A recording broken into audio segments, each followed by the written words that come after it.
Hello and welcome to Irish Eyes On Wrestling, Part 2, Week 2.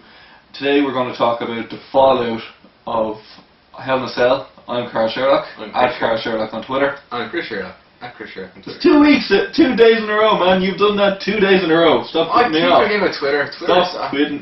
Stop keeping me off, right? I need to announce Twitter. Twitter doesn't count. I've been talking to a lot of people on Twitter. I've been promoting this show on Twitter. Hi Twitter people. And you know who you are. Everyone, keep watching the show. We all love you here. Hashtag IEIW. But this is the fallout of Hell in a Cell, what we thought of it, and all in all, I didn't think Hell in a Cell was a great pay-per-view. Out of 5 stars, I'd be very generous to give it 2.5. I didn't enjoy it whatsoever. And there's a few good matches, but all in all, progression of storylines, the matches themselves weren't fantastic, and I don't know, the ending just lost a couple of points because it was shockingly bad. But we started off tonight with Randy Orton against Alberto Del Rio. It was one match I was not looking forward to. Surprising though, pretty decent. It was good, matchup. Although I have to say Orton was still boring as hell. I didn't enjoy Randy Orton throughout the match whatsoever, but Del Rio surprised me. You're a big Orton hater, and despite the fact that when we were watching the show, you were all open. It was what Del Rio was doing. You're beating on Del Rio the whole match. Orton was very entertaining. Del Rio was Del Rio. Del Rio targeted the arm. But he done it. Gave across arm breaker. Hit the arm again. It's terribly boring. It is, but he done it. Talented guy. He done it more viciously. He done it more viciously this against Randy Orton, and he actually attacked it well. It was good. I've rewatched the pay-per-view since, and the match was really good. I didn't enjoy Orton in it, but Del Rio I enjoyed. He didn't win. Randy Orton won, and it looked like in an astounding way. It would have been outstanding if they hit it right. They kind of botched the ending of it. Okay, but at 3 o'clock, 1, 2 o'clock in the morning, I was extremely tired. It looked amazing. No, don't get me wrong, first time watching it, it looked great, but when I rewatched the pay-per-view, they botched it a bit. That's what you do yourself.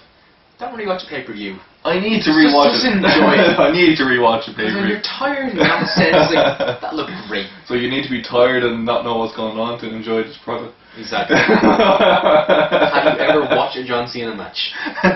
Hey, John Cena, I'm not the biggest fan of Cena. Everyone...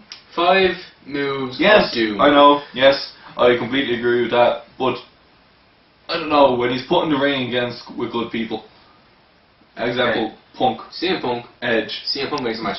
Edge makes a match.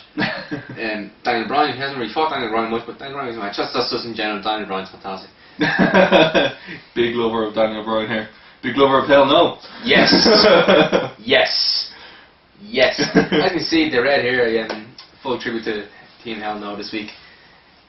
Yes. He done that. Yes. But, no. But the first match was Del Rio and Orton. It was a good match. Second best match of the night. Yeah, no shock victory here. Orton won. It was well expected. Yeah, we all predicted that. Well, most of us predicted that. I think one or two of the people doing the show didn't predict it, but we did. We were happy. It was one of our points. We didn't do the two of us didn't do too well on the predictions. No. I was gonna say, if the matches that weren't scripted and that went on, as in Antonio Cesaro's match and the other tag team match, I would have gotten more points because I knew they were going to win. But by the way, we're doing a total point accumulator with ourselves and our other members of IEOW. And come WrestleMania, towards WrestleMania, we're going to put them all together, and whoever wins gets a big prize off everyone. So that's what we're going to do. And so far we have Georgina Masterson. She's in front. Georgie, she's in the lead by 1 or 2 points already. She has a decent lead. Fairly shocking and yeah, pretty humiliating. I have to say, every pay-per-view so far, since WrestleMania, I've nearly gotten dead on. The first one I'm doing in front of camera, and you cock up. They're all just failing on me. Although Hell in a Cell was a hard one to predict. There was a lot of things up in the air about it. The second match of the night was Kofi Kingston. The Miz. Very entertaining match. Again, too. Very entertaining. Incredibly talented superstars. Kofi Kingston. With this latest mean streak, him slightly just more aggressive, and it's really working for him. Loving Kofi. And Kofi Kingston defend his IC title. We both predicted that, and very happy about it. Kofi can carry the mid cards for a while and push onto his main card itself. Push on to make it. Don't do it yet, though. Let it go a couple months, maybe a year, maybe 2. Maybe around the Extreme Rules Fatal 4-Way stage next year. No, next year. Next year even. No, next year's too. Next year's too soon. Let him do a Dolph Ziggler, a Big Show 45-second reign essentially. Win the title, lose it next week. No, why? What is the point? I hate those title reigns. What is the point in those title reigns? It does nothing but devalue the title and devalue the champion. Yeah, but okay, a month-long reign. I hate that they call Dolph Ziggler a World Heavyweight Champion. He's not a World Heavyweight Champion. He hasn't held the title for more than a night. We haven't seen how he is as top of the card. Okay, then a month-long reign. A transitional champ? No, they're terrible champions. Let's think about this for a second. Let Kofi Kingston win it, then have, even winning it soon, like just after WrestleMania, and wait for the return of Mark Henry. Something along those lines. No, Mark Henry has to come back soon. Something along those lines of having a transitional champion, yeah, but someone who can afford to take title for a month and then lose it straight away, and not lose their own face, as in Kofi Kingston, who's level mid-card champion, in opposing to Mark Henry coming back and beating the Big Show, or Sheamus, or Randy Orton, a top card fighter. Yeah, you can say that, but I mean, as you say, right, we know Sheamus lost the Big Show. We'll talk about that later on. Sheamus lost the Big Show. Sheamus has had a long reign as the champion. If Big Show now loses the title next month after only holding it for 3 weeks, as the next the title defense will be at Survivor Series in 3 weeks' time, it's going to devalue the title because he's lost it straight away, and it's going to devalue Sheamus' reign because he got beat. Unless Sheamus beats him, he's going to be beat by Big Show, who got beat by this guy after only 3 weeks. It's going to devalue Sheamus big time. I'm not saying for someone like Kofi to beat Big Show now. Yeah. Or the fact that Kofi can't because he's part of Team Foley. But I'm talking a Royal Rumble winner. Something along these lines. Maybe. I'm not saying Kofi Kingston win a Royal Rumble, but I don't particularly want Kofi Kingston headline WrestleMania in the World Title match. Yeah, well, he'll probably open it if it's the Royal Rumble winner. That's been the trend the past couple of years. Well, I mean, Extreme Rules next year or Fatal 4-Way. Kofi Kingston in the Fatal 4-Way as a surprise winner. Could happen. It could happen. Then for Mark Henry or something similar to come back and beat him. Yeah. Because it's not a shock then. True. And the third match of the night was Team Hell No. Yes. Against Team Rhodes Scholars. And it was a great match until they screwed up the ending. It was a terrible ending. Terrible ending to the match. I was enjoying the match up until then. It was a good, decent tag team match, which we've come to expect from these 4 wrestlers. Yeah. They're doing very well in the tag team division right now. Hell No, I can see them. I think it's going to be WrestleMania when they break up, or right before Elimination Chamber. They break up then, and the whole rivalry culminates at WrestleMania. It would be great to see. Months of build up. We discussed this last week with we did, yeah. Kane and Daniel Bryan WrestleMania match. It'd be really good. Really talented guys. I don't know about Team Rhodes Scholars.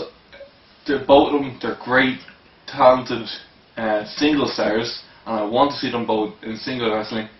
But they work so good as a tag team. Yeah. I don't want to see them break up anytime soon. I'm a huge fan of Cody Rhodes. Again, I'm growing to like Damien Sandow. Big fan of Sandow. Such a big fan of Cody Rhodes. I mean, the promos these guys cut all the time is just incredible. I'm really enjoying them. But the ending to this match, Kane and Daniel Bryan fighting again, and the DQ. We don't want DQ finishes. Don't start making tag team matches gimmicky and terrible like that again. just give us good old-fashioned tag team matches, which... Listen to Triple H. Triple H knows what he's talking about. Exactly. The product has improved since the people he's brought in, everything. He decided to put two extremely talented singles competitors, Daniel Sandow and Cody Rhodes, together to boost the tag team division. Yeah. Listen to Triple H. He knows what he's thinking. He does. He was part of one of the biggest tag teams. Two of the biggest factions in all of WWE. Listen to the man. It's true, very true. The next match was Antonio Cesaro and Justin Gabriel.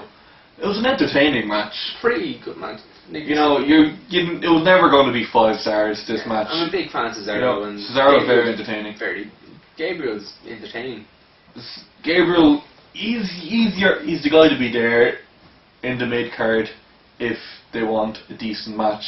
He's not going to hold championships for long periods of time. No. He'll be there as transitional mid-card champion or thrown into a tag team. He'll Again, be in the position that Kofi Kingston has been in the past 2 years. That's going to be Justin Gabriel's role in the WWE for his entire career. Then again, that brings a perfect argument of the reasons you bring back the cruiserweight division. Yes, that's a topic for another show. Yeah, because I have a lot to say about the cruiserweight division. Justin Gabriel's a perfect example of why the cruiserweight division should be back in the WWE. That's true. That's true. They have many faces for the cruiserweight division, including the other tag team match. They have Sin Cara there. And Rey Mysterio. Well, Rey Mysterio not so much. He's too big to be in the cruiserweight division. Matt Hardy was cruiserweight champion. Yeah, I know, but Rey Mysterio... Gregory Helms was a cruiserweight. No, Rey Mysterio was World Heavyweight Champion and WWE Champion. He's too big to go back down to the cruiserweight division. Yeah, it's arguable. But back to this. You know, Antonio Cesaro picked up the win, defended the US Championship. I'm a big fan of Cesaro. He's incredibly talented. The European uppercut from that was incredible. The outside ring, that was really cool. And Neutralizer is such a fantastic finisher. Yeah, really good match. I really enjoyed that. So the next match then was PTP and Sin Cara and Rey Mysterio. That was a great match. Yeah. Honestly, I'm disappointed that Mysterio and Sin Cara won. You knew they were going to win. Simply for the fact that I'm such a big fan of primetime players. Millions of dollars. Millions of dollars. Millions of dollars. Oh yes, but these guys... we did that on Sunday. Yes, we did. We did the millions of dollars dance. When they were doing the entrance, we done it. Which I'm sure thousands of people were doing, as it's just so catchy. Hashtag millions of dollars. Indeed. But it's a shame they lost. But you know these guys are going to bounce back. These are the future of the division. Tyson O'Neill is the future of the company. Yeah, he's very talented, very strong. Has the physique that Vince McMahon loves. He's big. He's big. He's strong. His arms are as big as his head. He's going to be future world champion. Darren Young, I'm not.